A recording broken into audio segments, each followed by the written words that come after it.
સુરત શહેરમાંથી માનવતાને શર્મસાર કરતી અને કાળજું કંપાવી દેનારી એક અત્યંત ચોંકાવનારી ઘટના સામે આવી છે।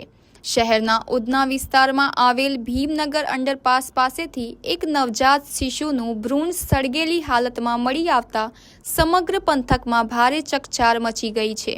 કોઈ અજ્ઞાત વ્યક્તિએ આ નવજાતના ભ્રૂણને સળગાવી દીધું હોવાની આશંકા સેવાઈ રહી છે। આ ઘટનાની જાણ થતાં જ આસપાસના લોકો એકઠા થઈ ગયા હતા અને વિસ્તારમાં અરેરાટી વ્યાપી ગઈ હતી।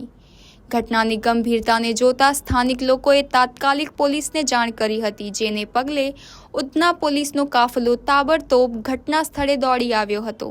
પોલીસે ઘટના સ્થળનું નિરીક્ષણ કરીને સળગેલી હાલતમાં મળી આવેલા નવજાતના ભ્રૂણને પોતાના કબજામાં લીધું હતું અને તેને કાયદેસરની કાર્યવાહી માટે હોસ્પિટલ ખાતે પોસ્ટમોર્ટમ અર્થે ખસેડ્યું છે।